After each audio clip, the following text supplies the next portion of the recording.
Nada, buenas tardes a todos y gracias por estar acompañándonos en esta tarde. Si les parece bien, bueno, antes de empezar, quería presentar a Jesús, para aquel que no lo conociera. Antes de empezar, un poco contextualizar lo que va a ser la charla. En este caso, Jesús pues, dará una charla de unos 50 minutos aproximadamente.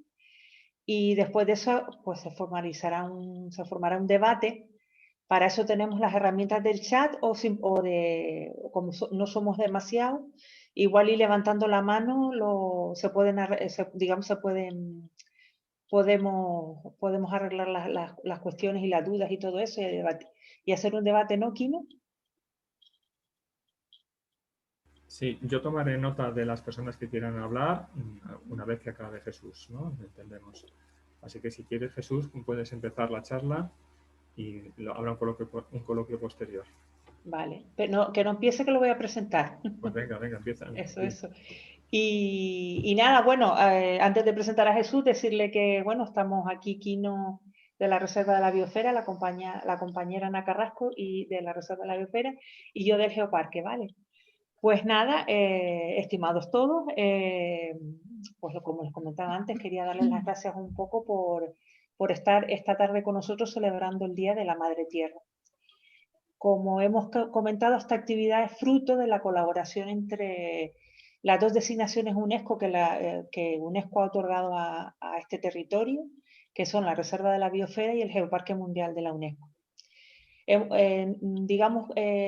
Sentimos la necesidad de organizar una actividad para celebrar este día, el Día de la Madre Tierra, y se nos ocurrió tirar o pedírselo a un gran colaborador sobre todo en temas científicos y divulgativos del CAL, que ha contado muchas veces con el Cabildo, que es el doctor Jesús Martínez Frías, ¿vale?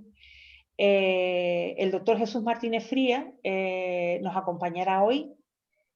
Casualmente está en Murcia porque también está haciendo, su residencia es Madrid, pero se encuentra esta tarde en Murcia haciendo las mismas actividades que va a hacer con nosotros, ¿no? De difusión con con sus temas referentes. Jesús es doctor en Ciencias Geológicas, es jefe del grupo de investigación del CSIC, de meteoritos y geociencias planetarias del IGEO. El IGEO es un instituto mixto con científicos procedentes del CSIC y de la Universidad Complutense de Madrid. Es profesor honorífico del Departamento de Bioingeniería e Ingeniería Aeroespacial de la Universidad Carlos III de Madrid. Además, es director de la Red Española de Planetología y Astrobiología, REDESPA. Es miembro del comité organizador de la Comisión de Astrobiología de la Unión Astronómica Internacional y presidente de la Comisión de Geología Planetaria de la Sociedad Geológica Española y además de la Asociación Internacional de Geoética. Además de todo ello, es miembro del convenio fundacional del Centro de Astrobiología y director del Laboratorio de Geología Planetaria y del Departamento de Planetología y Habitabilidad. Entre otras de sus promesas está el haber sido miembro, el haber participado en un vuelo de la NASA y en campañas de análogos planetarios, que ya explicaré lo que es el análogo planetario, en sitios como la Antártida, Mauritania, Islandia y Costa Rica. Actualmente, en nuestro día, es miembro de la NASA MSL, donde está el rover Curiosity, la ESA ExoMars, el rover Rosalind Franklin y la tan famosa, o por ser la más reciente, NASA Mars 2020 con el rover Perseverance. Jesús ha participado en más de 40 proyectos de investigación, ha dirigido 27 tesis doctorales, tanto de licenciatura como de proyecto fin de máster, ha publicado unos 11 libros y tiene unos 300 artículos en otros tantos libros, ¿no? Sus estudios han sido portadas tanto en revistas de gran prestigio como Nature Geoscience, Geology, Astrobiology, entre otras. Cuenta con 2 premios de la NASA referidos a Marte y 5 de la ESA como instructor de astronautas del programa ESA Pangea, en el que se realiza aquí con la colaboración del Geoparque. En el año 2020 tomó posesión como académico correspondiente de la Academia de Ciencias, Ingeniería y Humanidades de Lanzarote. Como pueden comprobar, ejerce una importante labor de divulgación en distintos medios, redes y museos, y es el colaborador de la sección de geología del programa A Hombros de Gigante de Radio Televisión Española.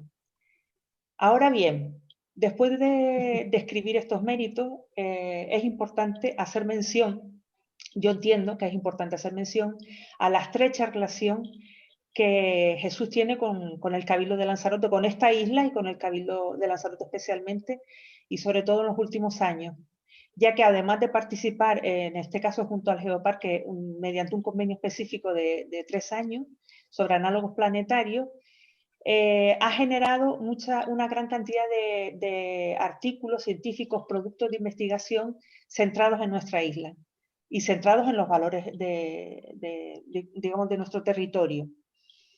Y por tanto es justo mencionarlo. Y además también hay que mencionar que es codirector o responsable del Laboratorio de Geociencias de Lanzarote, que es también una institución mixta entre el Cabildo de Lanzarote y el IGEO. Por último, sí me gustaría acabar ya, para oírlo, que es de justicia mencionar la pasión que siente Jesús por esta isla, y prueba de hecho es el derroche que efectúa muchas veces con la organización de charlas a los que nunca dice que no. Siempre ha sido un gran participante, ha colaborado en todas las actividades que se le ha permitido. Hay que destacar esa gran generosidad en su tiempo.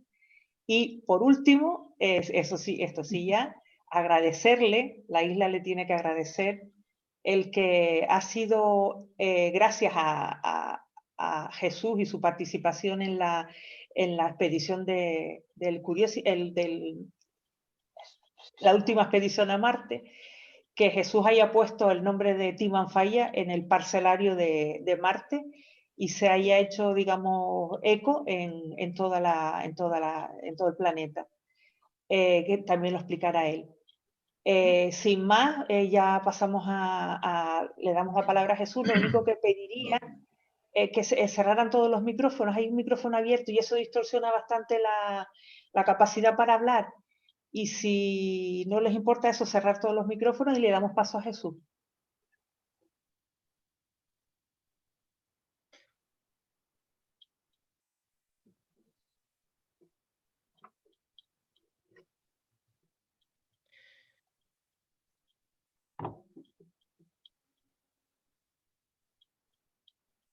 Muy bien, ¿se me escucha?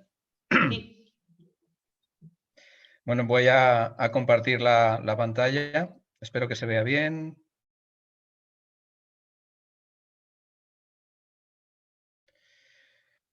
Muy bien, pues buenas tardes. Buenas tardes a todos y en primer lugar muchas gracias Elena, muchas gracias Kino, muchas gracias a la Reserva de la Biosfera y también al Geoparque Mundial UNESCO de Lanzarote y Archipiélago Chinijo en este día tan importante que es el Día de la Madre Tierra, ¿no? En principio quería comentar que lo que ha dicho Elena es verdad, es decir, llevo 30 años o más trabajando en Canarias y Lanzarote, pues llevo trabajando en la isla ya, porque el tiempo vuela, prácticamente 7 años y la verdad es que Lanzarote me ha cautivado, igual que lo hizo también en su momento Tenerife, y yo creo que si conociera todas las islas una por una tan en detalle, pues también me cautivarían igual, ¿no?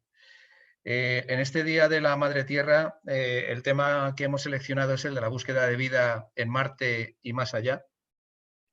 Y la idea de esta charla es dar una visión general sobre cuál es el estado actual del tema de la astrobiología y la búsqueda de vida extraterrestre.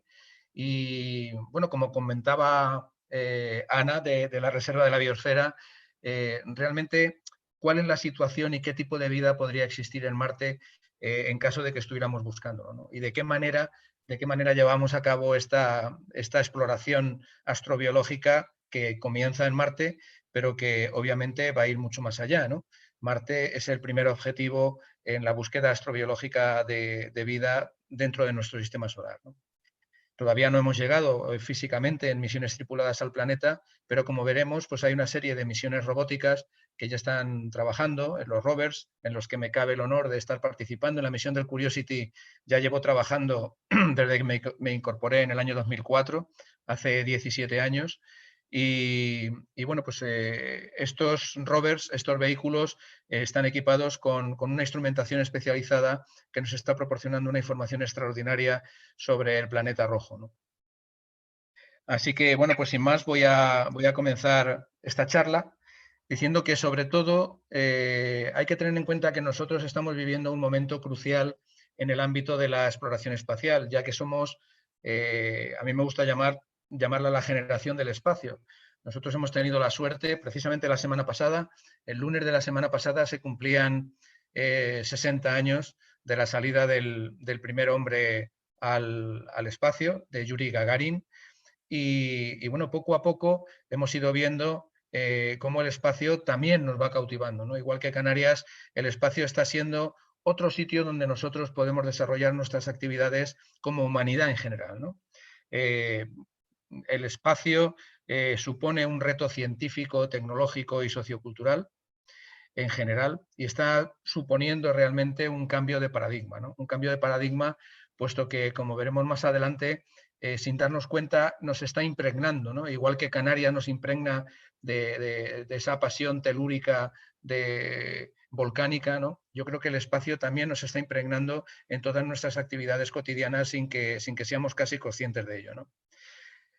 Bueno, en esta imagen está reflejado como nosotros somos exploradores, es decir, los seres humanos, la vida, lo que hace es explorar su entorno. En esta exploración, al principio explorábamos pues, lo que eran nuestros alrededores, como se observa en esta imagen. Poco a poco fuimos explorando los océanos, los mares, las cumbres de las montañas. Hemos llegado a la Luna, llegamos en el año 69 y después no solamente llegamos una vez, sino 6 veces. Ha habido 6 misiones tripuladas que han llegado a la Luna. Dejamos de ir de manera tripulada en el año 72 con la misión Apolo 17, en la que por primera vez un científico fue a la Luna, el doctor Harrison Smith, un geólogo. Hasta el momento el único científico que ha estado en la Luna ha sido un geólogo. Y poco a poco esta exploración del espacio la vamos trasladando hacia más allá y el próximo objetivo pues, será Marte, ¿no? Otro aspecto importante que me gustaría comentar en esta presentación, en esta introducción, es que nosotros, gracias a ese cambio de paradigma que comentaba, podemos observar nuestro planeta y otros planetas y lunas con una perspectiva distinta. Es decir, hasta el momento en el que el espacio no era un sitio donde nosotros podíamos desarrollar las actividades, abordábamos la Tierra, abordábamos nuestro planeta como un sistema global donde lo que existe es una interacción pues entre las distintas esferas, ¿no? Entre la litosfera, la atmósfera, la biosfera. Es decir, que todas las esferas terrestres están interconectadas. Algunos hablan también de la noosfera, ¿no? La esfera de los pensamientos, las ideas, incluso los sentimientos, ¿no? Pero bueno, este es otro tema. Yo creo que las esferas principales son estas que están interconectadas y lo que ocurre en una no se puede explicar sin tener en cuenta la otra. Lo estamos viendo con el cambio climático, es decir, la hidrosfera influye en la atmósfera influye en la biosfera, nosotros mismos estamos influyendo sobre la atmósfera, la litosfera influye también sobre la hidrosfera y la atmósfera y también sobre la biosfera. Es decir, que la Tierra es un sistema interconectado. Pero ahora, gracias a la exploración espacial, estamos viendo que la Tierra también es un modelo. Es decir, nos estamos dando cuenta, estamos siendo conscientes de que podemos aplicar el modelo del sistema Tierra a la exploración de otros planetas y lunas. Y esto es importante sobre todo en los aspectos de la búsqueda de vida extraterrestre. ¿Por qué? Pues porque hasta el momento el único ejemplo de vida que conocemos es la vida de la Tierra. De la misma manera que nosotros podemos comparar y podemos comprobar que las leyes físicas, las leyes químicas, los principios geológicos son extrapolables a otros planetas y lunas, no podemos hacer esa comparación correlacional con respecto a la Tierra, porque mientras que podemos comparar un basalto de Lanzarote con un basalto de la Luna o un basalto de Marte, o podemos comparar si funcionan las leyes físicas y químicas en los planetas, no podemos hacerlo con la vida. Hasta el momento el único ejemplo de vida que conocemos es la vida de la Tierra. Y es por eso por lo que es fundamental encontrar vida para saber si los principios sobre los que se sustenta, los principios metabólicos sobre los que se sustenta la vida aquí en la Tierra, siguen las mismas pautas en otra vida que pudiera existir en otro lugar del universo, que es inmenso, como veremos, ¿no? Esta imagen me gusta sobre todo porque yo creo que ejemplifica muy bien ese cambio de paradigma de la humanidad con la astronauta Karen Niebuhr observando nuestro planeta desde arriba, además una mujer, ¿no? Con el importantísimo papel que ha jugado y que está jugando la incorporación de la mujer en la sociedad y en la ciencia en particular y en la exploración del espacio también, ¿no? Pero ¿qué es lo que ocurre cuando estamos buscando vida más allá de la Tierra? Pues lo primero, que tenemos que ser modestos, tenemos que ser conscientes de nuestras limitaciones. Y también me gusta compartir esta imagen porque para mí es emblemática, ¿no? En esta imagen, que es la más completa y colorida del espacio profundo tomada por el telescopio Hubble, como figura a la izquierda de la imagen, en esta imagen están contenidas 10.000 galaxias. Es decir, si tenemos en cuenta que en cada galaxia hay miles de millones de estrellas que podrían contener millones y millones y millones de planetas, la búsqueda de vida pues, se nos hace algo inmenso, ¿no? Es decir, estamos solamente empezando, estamos siendo pioneros en esta actividad astrobiológica, en esta actividad hacia el espacio, y es por eso por lo que nosotros también tenemos una gran responsabilidad ética de no cometer los mismos errores que cometimos en el pasado cuando estábamos explorando otros entornos, otros contextos dentro de nuestro propio planeta. Pero sobre todo yo creo que esta imagen lo que nos tiene que decir es que tenemos que ser modestos debido a la inmensidad del cosmos, ¿no? La inmensidad del espacio. Bien, este gráfico también me parece interesante compartirlo, y es que hasta el 6 de octubre de 1995 bueno, se suponía que existían millones y millones de planetas, pero poco a poco, gracias a Michael Mayor y Didier Queloz de la Universidad de Ginebra, anunciaron la primera detección inequívoca de un exoplaneta. Y a partir de aquí, a fecha 1 de marzo de 2021, hace muy poco tiempo, ya se han descubierto 4.687 exoplanetas en 3.463 sistemas planetarios, con 770 sistemas teniendo más de un planeta. Es decir, que esto que antes se infería, es decir, que los planetas podrían existir a millones y millones o billones de planetas en el cosmos, pues ahora poco a poco vamos avanzando mucho más.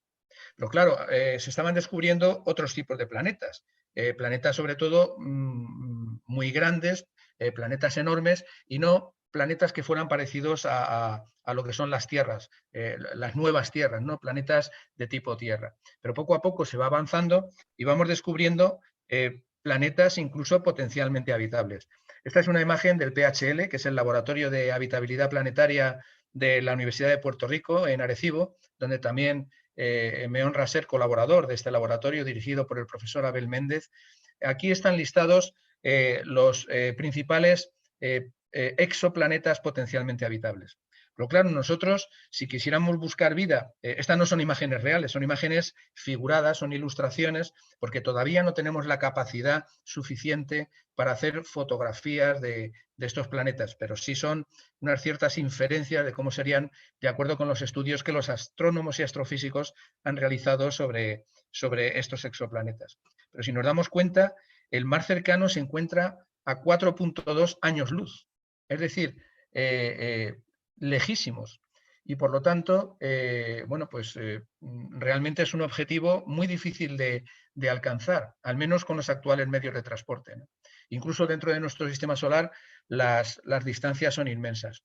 Y es por lo tanto por lo que en la búsqueda de vida fuera de la Tierra y en los trabajos que nosotros vayamos a hacer desde el punto de vista astrobiológico, estos exoplanetas pues pueden ser interesantísimos, pero nos quedan lejísimos. Lo único que podremos hacer dentro de los próximos 50 años o 100 años, a no ser que exista una revolución en los métodos de transporte, pues dentro de un siglo o 2 siglos o 3 siglos, nos tendremos que centrar en lo que se denomina sobre todo el espacio cercano a la Tierra, el Near Earth Space, el espacio cercano a la Tierra que incorpora la Luna, Marte y el cinturón de asteroides. Trabajar físicamente con misiones tripuladas más allá de Júpiter, en las lunas heladas, o bueno, pues en otros objetos como Plutón, en planetas enanos, sería de momento casi impensable. Solamente el viaje a Marte dura ya pues 6 meses para ir y 6 meses para volver. Y es por ello por lo que nos tenemos que centrar, tenemos que ir paso a paso en esta exploración de la vida extraterrestre, la búsqueda de vida, con las limitaciones que tenemos en estos momentos y centrarnos en ese espacio cercano a la Tierra. Obviamente, aquí he traído algunos ejemplos. En nuestro sistema solar existen varios objetivos muy interesantes por su geodinámica y por su relevancia astrobiológica. ¿Por qué por su geodinámica? Porque una de las características que se está viendo desde el punto de vista astrobiológico en toda la búsqueda de vida en el sistema solar es que esta vida tiene que estar relacionada con un planeta que esté vivo desde el punto de vista geológico. Es decir, la vitalidad geológica de un planeta es un criterio fundamental para la búsqueda de vida en ese planeta o en esa luna. Es decir, que exista una geodinámica. ¿Por qué? Pues porque la geodinámica, porque la geodiversidad y la biodiversidad van unidas, como estamos viendo, ¿no? Lo estamos viendo con Lanzarote. Lanzarote ejemplifica muy bien esa vinculación entre la biodiversidad y la geodiversidad, con la Reserva de la Biosfera y el Geoparque Mundial UNESCO de Lanzarote. No es raro, en España tenemos una gran biodiversidad, no es raro que seamos el primer país en reservas de la biosfera del mundo y el segundo, después de China, en geoparques de la UNESCO. Y es así, es decir, en los sitios donde existe geodiversidad, donde no hay monotonía, donde no hay homogeneidad y solamente un ambiente, pues la vida tiene más posibilidades de emerger y diversificarse. Si sabemos que existe geodiversidad, podrá existir biodiversidad. En un ambiente muy homogéneo, muy monótono, la vida va a tener menos posibilidades de diversificarse que en uno donde el planeta o la luna están activos y están continuamente destruyendo, modificando y generando nuevos ambientes donde la vida puede emerger y evolucionar. Y esto es lo que vemos, por ejemplo, pues en Europa, que es una luna helada de Júpiter, donde, bueno, pues como se observa en la imagen, tiene una costra de hielo. Esto es normal, el hielo es bastante común, el hielo es un mineral, igual que la sílice, igual que el cuarzo es SiO2, el hielo es H2O. Lo único que aquí en la Tierra nosotros no estamos acostumbrados a considerar el hielo en un mineral precisamente por el agua, porque aquí vemos en los 3 estados, ¿no? El sólido, líquido y el vapor, ¿no? Pero el hielo es un mineral y está considerado así con estructura hexagonal por la IMA, por la Asociación Internacional de Mineralogía. Tanto es un mineral que las cortezas y los mantos de las lunas heladas y de muchos otros objetos están hechos de hielo. Aquí, en los planetas terrestres, están hechos, como Mercurio, Venus, la Tierra y Marte, están hechos de silicatos, de otro tipo de minerales. Pero en estos objetos están constituidos por ese mineral que es el hielo con sus distintos polimorfos, porque bueno, aquí no vamos a entrar, pero el hielo tiene distintas variedades polimórficas.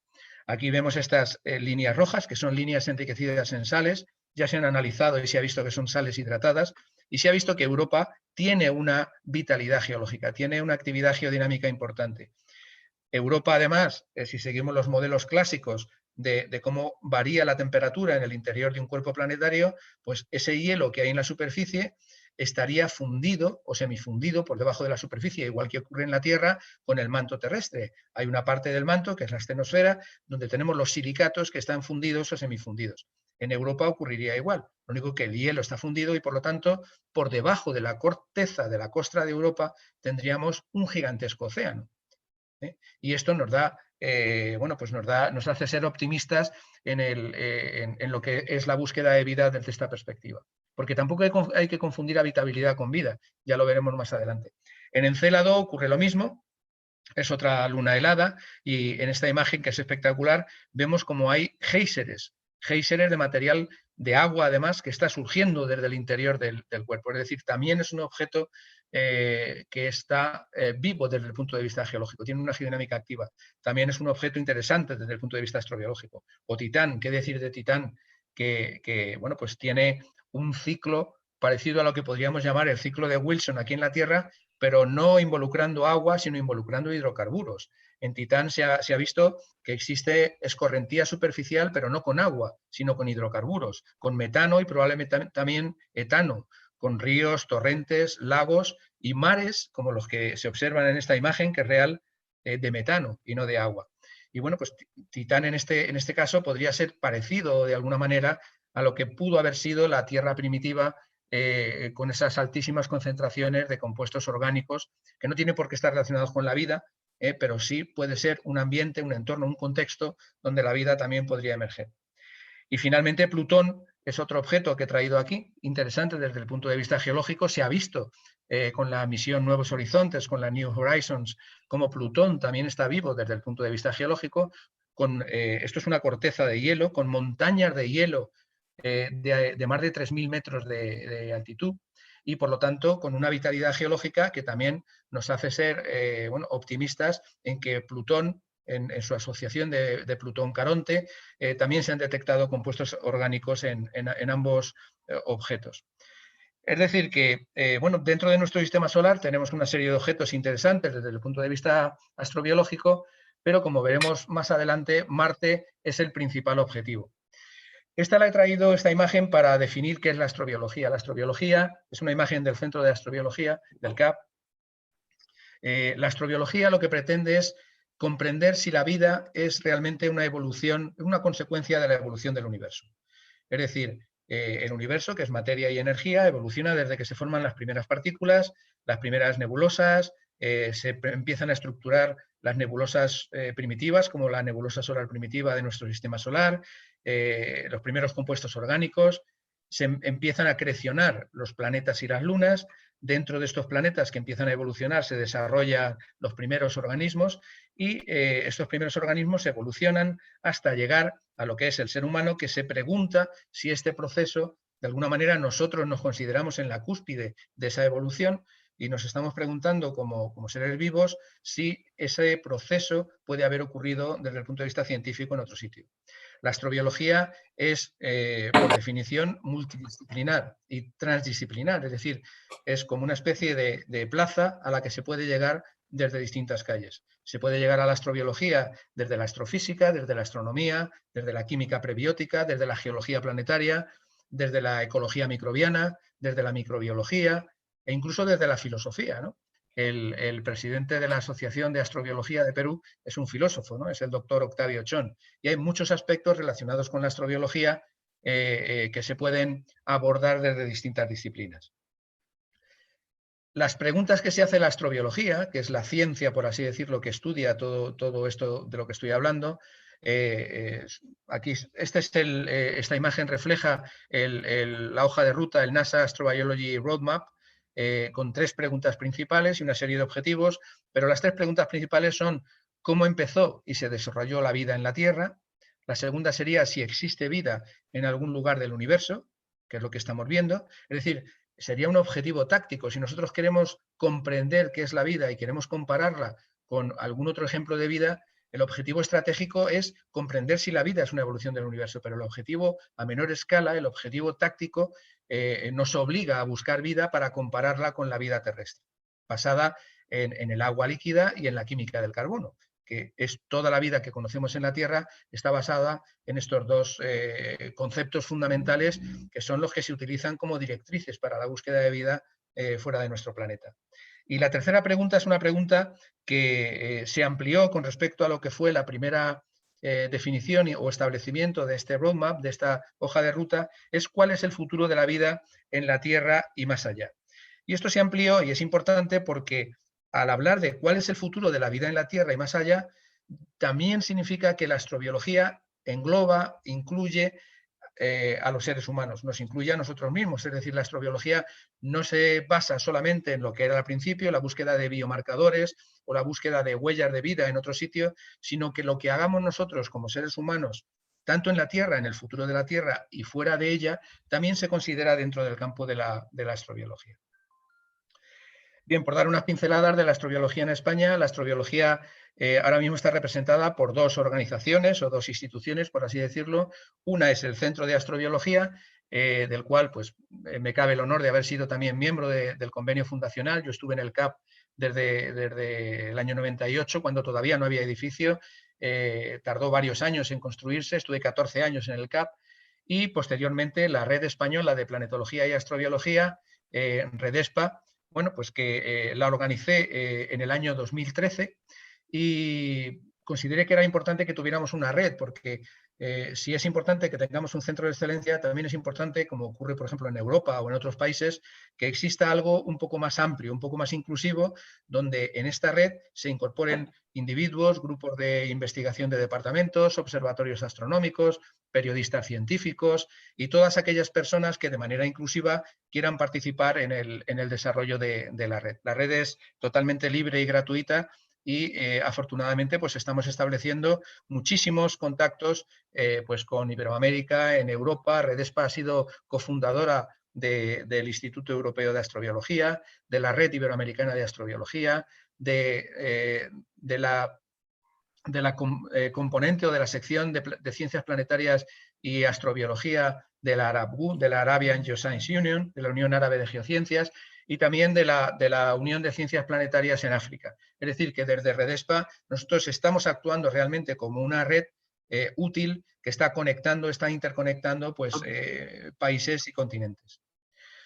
Pero bueno, como comentaba, Marte constituye el primer paso de la humanidad. Bueno, esta imagen obviamente no es real, todavía nadie ha llegado a Marte, es de una película que probablemente hayan visto, es The Martian, con Matt Damon, y Marte constituye el primer paso de la humanidad hacia otro planeta, y esto conlleva, como hemos comentado, numerosos aspectos ligados a la ciencia y la tecnología, pero también ligados a todo lo que conlleva la actividad del ser humano en el espacio.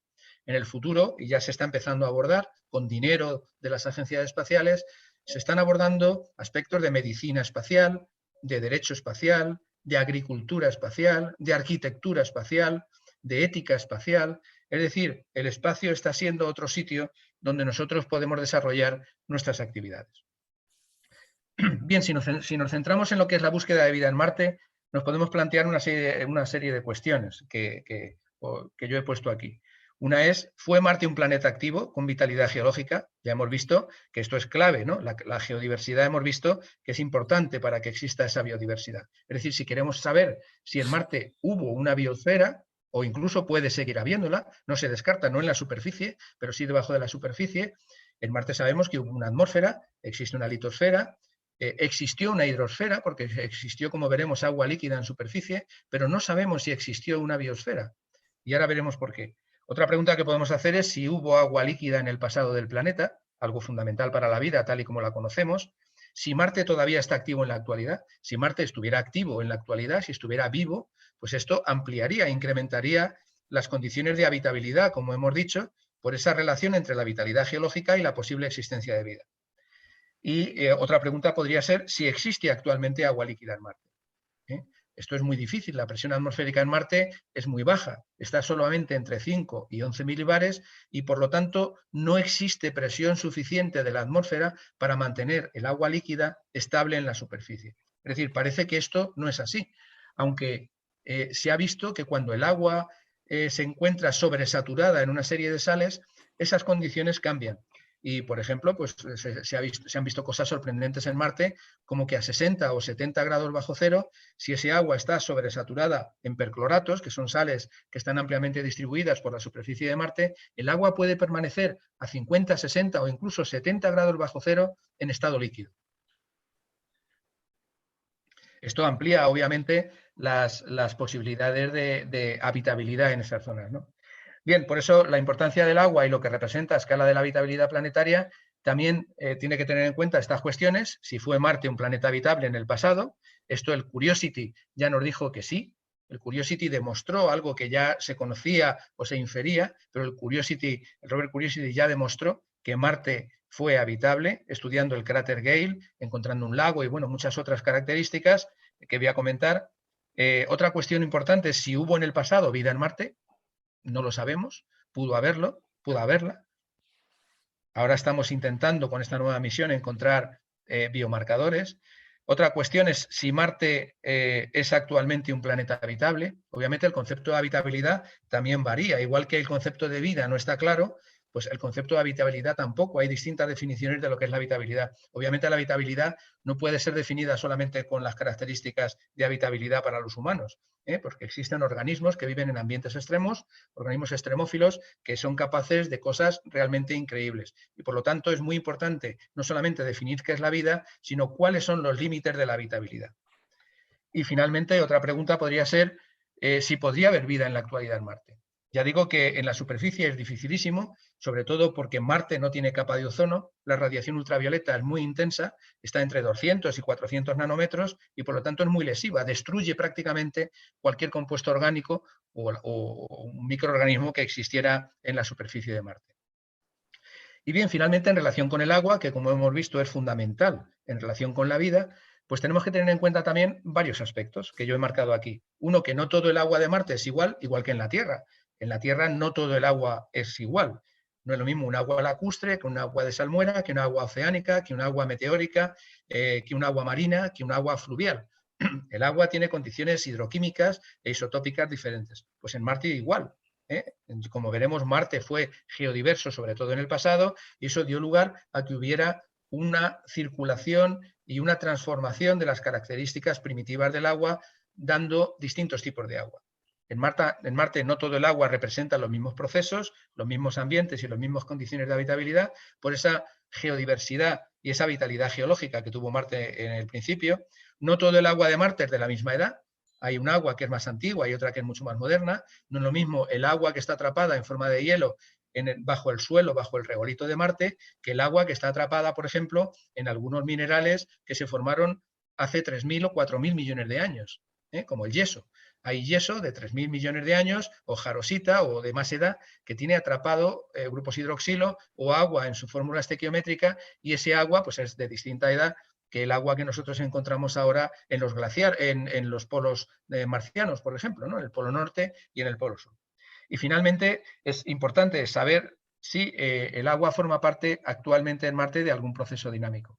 Es decir, esa movilidad, esa geodinámica en la que el agua estaría relacionado, aquí en la Tierra estamos viendo que es muy importante para la vida, que no esté algo estancado, sino que sea algo dinámico que se está moviendo. Todas estas son cuestiones que nos tenemos que plantear al buscar vida fuera de la Tierra, en Marte como primer objetivo. Bien, Marte es así lo vemos en la actualidad, con dos polos helados, el polo norte y el polo sur, con hielo de agua y hielo de CO2, hielo de dióxido de carbono. Marte es, bueno, yo lo he definido como una gigantesca Canarias. ¿Por qué? Pues porque en Marte tenemos volcanes gigantescos, como estos que vemos aquí, el Monte Olimpo, la zona de Tarsis, tenemos unos cañones tremendos que nos indican que hubo una tectónica importante, pero Marte en el pasado era así, o sea, todos los datos indican que Marte en el pasado era similar a la Tierra. Tenía un ciclo hidrológico e hidrogeológico parecido a la Tierra, donde había volcanes y agua, como en el archipiélago de Canarias. Y bueno, además Marte, las rocas fundamentalmente de Marte son basaltos. Se ha visto que hay una cierta diversidad porque ha habido una evolución petrológica y geoquímica de las rocas marcianas, pero básicamente son basaltos, como en Lanzarote, donde salvo algunos grupos de basanitas, básicamente toda la isla desde el principio, desde el Mioceno hasta la actualidad, son erupciones de tipo basáltico.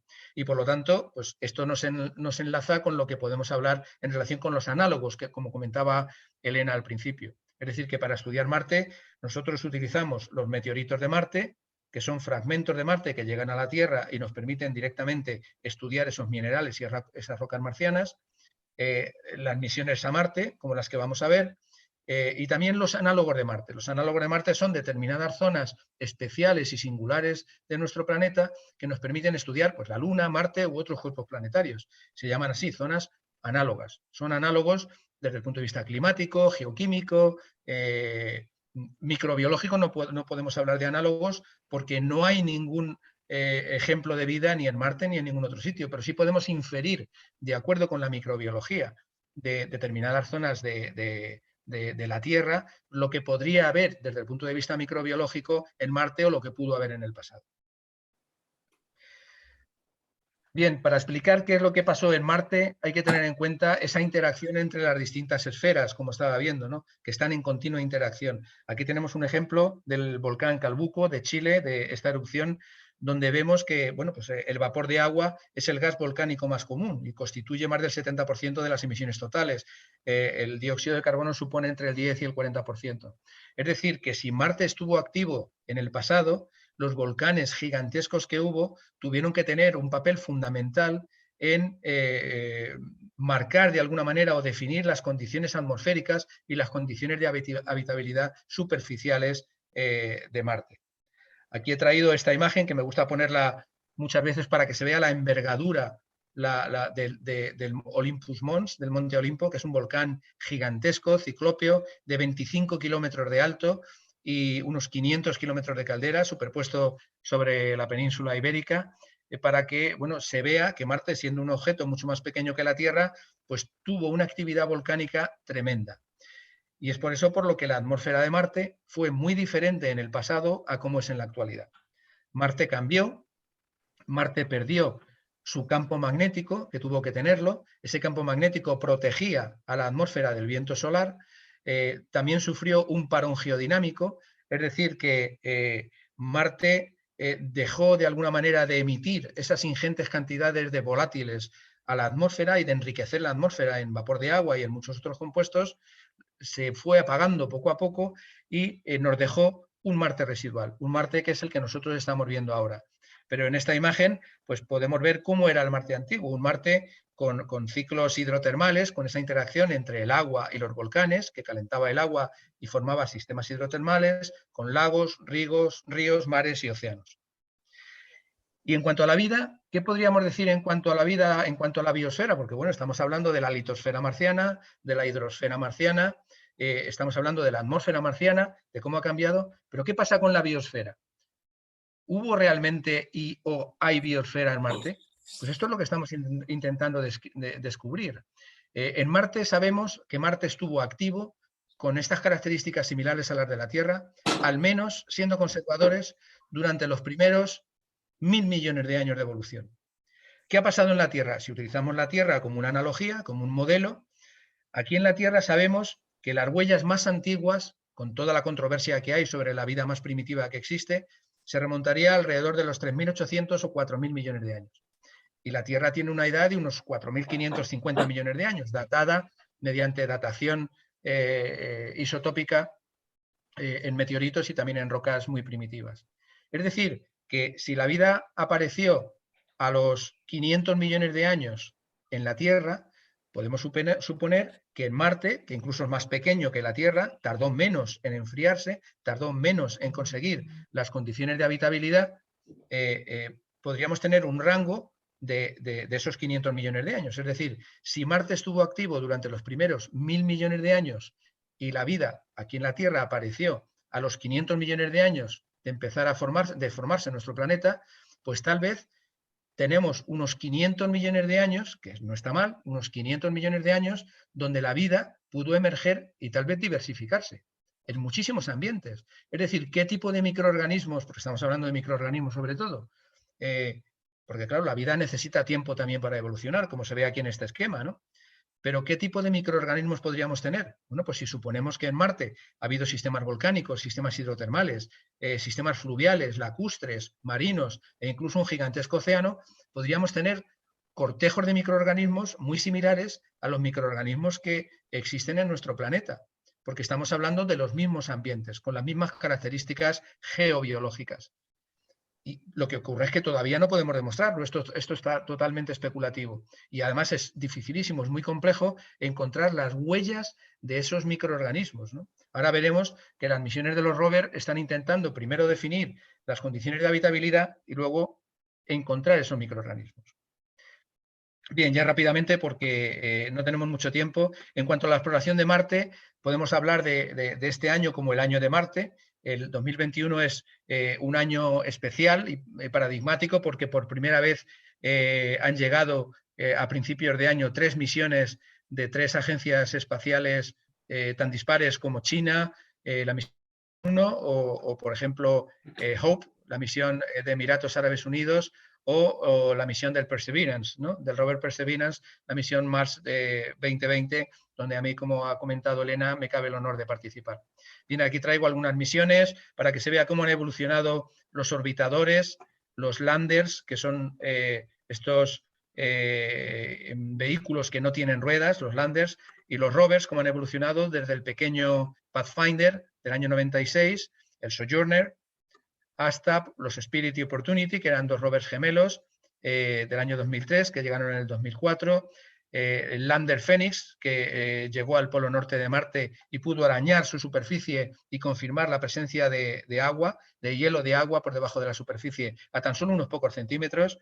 Y los rovers, el Curiosity, el lander Insight, que está trabajando actualmente en Marte también, del 2018, y finalmente pues el rover Perseverance. Es decir, que poco a poco, bueno, y los orbitadores, que son muy importantes, porque aparte de que nos proporcionan una información también sobre la superficie del planeta y sobre algunas zonas de su subsuperficie, también son un contacto de los rovers con los orbitadores y con la Tierra. Bien, solamente comentar en cuanto a la importancia de la vitalidad geológica de Marte, que el módulo InSight, que es este módulo que tenemos aquí, es un lander que aterrizó en Marte en noviembre de 2018, hace menos de 3 años, pues ha detectado una cosa curiosísima. El InSight es una misión sobre todo de geodesia y de sísmica, es decir, lo que se pretende es ver si Marte todavía preserva algún tipo de energía residual de toda esa energía que tuvo, volcánica, ¿no? Y lo que se ha visto ha sido algo increíble. Y es que InSight no está muerto. Estoy en la conferencia. ¿Tú vas ahí conmigo? Entonces, en Marte, Marte no está muerto geológicamente. Ha sufrido de comer, que te 174 terremotos en estos 10 meses. Creo que alguien tiene el micrófono abierto. Bien.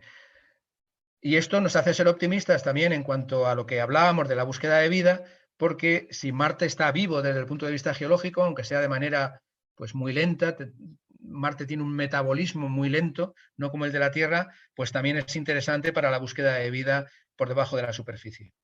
Bien, el rover Curiosity es este que vemos aquí, es un rover de 3 metros de alto, está funcionando en Marte, ya lleva unos cuantos años, pesa 900 kilos, con 80 kilos de instrumentos científicos miniaturizados. Aquí se ve la escala de una persona detrás. Este es un selfie que se hizo el rover porque tiene numerosas cámaras y pudo hacerse esta imagen. Se ve trabajando en lleno de polvo volcánico, de polvo basáltico fundamentalmente, del regolito. El rover Curiosity ha podido hacer pequeñas perforaciones, como estas. Aterrizó en un cráter de impacto, en el cráter Gale. Aquí se observa cómo, bueno, pues tenemos pequeñas venas, pequeños filones rellenos de distintos minerales. Marte es solamente rojo en la zona superficial, porque se oxida y se forma hematites, que es otro mineral. Se oxidan los compuestos superficiales ricos en hierro. Y nosotros pues podemos analizar, como se observa en esta imagen, y determinar la química y la mineralogía de Marte.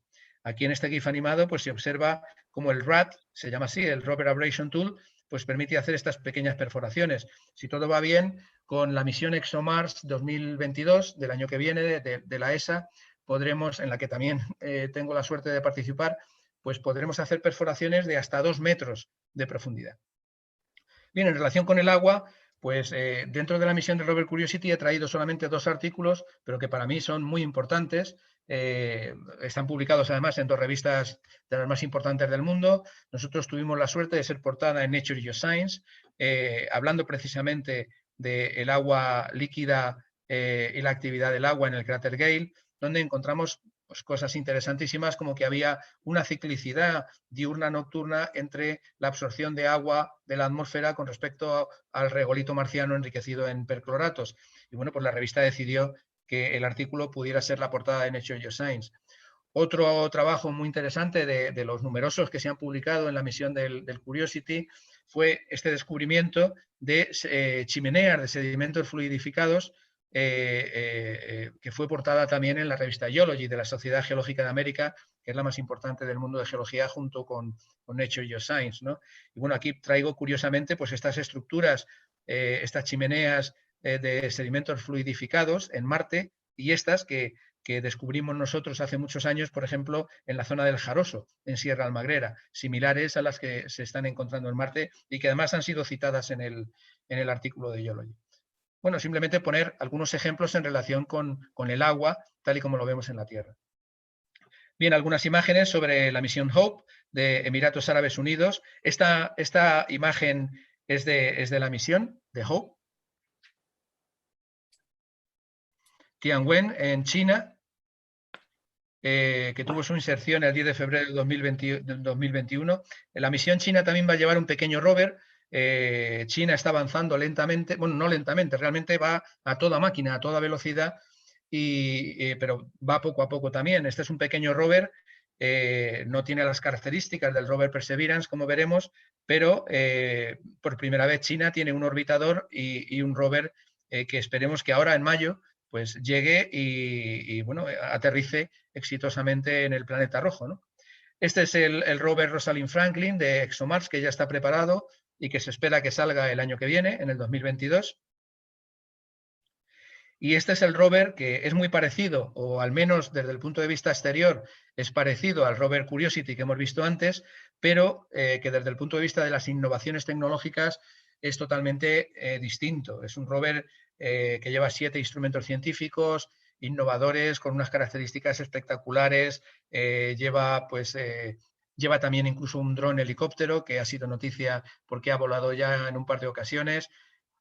Pesa más de 1.000 kilos y bueno, pues hemos podido asistir al aterrizaje del Perseverance en directo casi como si fuera una película de ciencia ficción. Ahora, al final, termino la conferencia con algunas de estas imágenes espectaculares, ¿no? Esta la traigo para poner los instrumentos, los 7 instrumentos científicos que lleva el rover y las colaboraciones internacionales. En la misión del rover participan científicos de todo el mundo, ingenieros de todo el mundo, aproximadamente más de 500 científicos e ingenieros de todo el mundo. Y bueno, pues nosotros en España participamos en 2 instrumentos. El instrumento MEDA, que es una estación meteorológica, está liderada por el CAP, por el Centro de Astrobiología, y el instrumento SuperCam, donde estamos participando nosotros en el IGEO, junto con también otras universidades como la Universidad de Valladolid, la Universidad del País Vasco o la Universidad de Málaga, ¿no? Y bueno, SuperCam es un instrumento muy interesante porque tiene una serie de espectrómetros, tiene 2 láseres, tiene cámaras y desde el punto de vista astrobiológico es un instrumento interesantísimo porque puede analizar con el láser de manera remota los afloramientos, las rocas y los minerales sin tener que aproximarse hasta incluso más de 7 metros de distancia lanzando un láser. Y además, gracias a los espectrómetros que lleva, es capaz de analizar determinados compuestos orgánicos. Es decir, que desde el punto de vista astrobiológico es muy interesantísimo, es muy interesante. Bien, esta es la cartografía del cráter G0, que es el cráter donde aterrizó en febrero el Perseverance. Es una cartografía de Sun y Stack del año 2020, del año pasado. Y bueno, como vemos aquí, el cráter G0 es interesantísimo porque tiene 3 canales, canales por los que hubo influjo y entrada de agua. Este agua transportaba sedimentos y dio lugar a un delta, a la formación de un delta, de manera que todo el cráter estaba inundado, era un lago, y es una zona interesantísima porque hay escorrentía superficial, sabemos que ha habido agua líquida moviéndose, ha habido geodinámica, hidrogeodinámica, ha habido materiales de la arcilla que ya se han identificado, carbonatos, es decir, que desde el punto de vista tanto mineralógico como geoquímico como de ambiental, pues constituye un posible objetivo donde buscar esa biosfera antigua marciana. Las rocas tienen una antigüedad, algunas de 4.000 millones de años, es decir, estamos hablando del Marte antiguo cuando estaba activo y estaba vivo, ¿no? Bien, aquí tenemos la elipse de aterrizaje del rover, que tiene aproximadamente unos 7 kilómetros, y aquí fue la zona donde aterrizó. Como comentaba Elena en un principio, bueno, nosotros en el equipo científico lo que hacemos es, en lugar de utilizar pues, las clásicas siglas de I234J5, pues lo que hacemos es dar nombres a las cuadrículas para que nos sea más fácil trabajar en ellas e identificarlas, ¿no? Y bueno, pues yo propuse Timanfaya y lo que sí tuve realmente la suerte es que pusieran Timanfaya en el centro exacto, la cuadrícula de Timanfaya en el centro exacto de la esfera de aterrizaje del rover, ¿no? Entonces el rover fue aterrizando, luego veremos las imágenes, pero claro, el rover también se autoajusta en su aterrizaje para evitar cualquier riesgo, ¿no? Para evitar cualquier colisión o que se estrelle contra la superficie, ¿no? Como ocurrió con el Beagle 2, ¿no? Y entonces no llegó a aterrizar exactamente aquí, pero claro, dense ustedes cuenta de la capacidad de enviar un objeto a más de 400 millones de kilómetros y que la variación sea solamente esta. O sea, es como intentar enhebrar una aguja lanzándola desde aquí a lo mejor a Australia, ¿no? Pues esa es la precisión que consiguen los ingenieros de NASA en el aterrizaje en otro planeta, ¿no? Y bueno, no cayó exactamente en Timanfaya, cayó en la cuadrícula de al lado, que se llama Cañón de Chelly, pero sí cayó entre dos zonas de Canarias, entre Timanfaya y Teide. Es decir, el aterrizaje del Perseverance, pues se puede decir que está perfectamente representada por Canarias y por España en general, ¿no? Bueno, este gráfico es un gráfico que forma parte del artículo científico que está publicado por Stack et al. El año pasado. Es decir, que Timanfaya ya forma parte, desde el punto de vista de Lanzarote, de la, por así decirlo, de la geología y del ambiente de trabajo de Marte y concretamente en la misión Perseverance.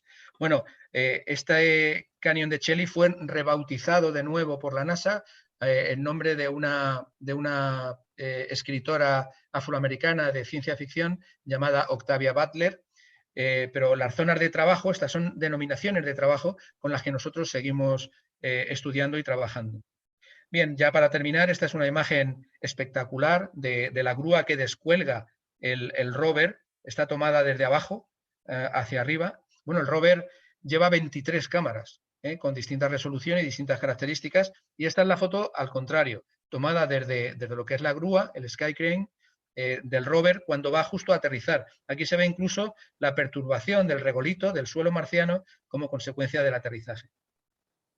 Bien, aquí son algunas imágenes que, bueno, pues podrían parecer Lanzarote, según lo que estamos viendo, ¿no? De estas rocas que tenemos aquí.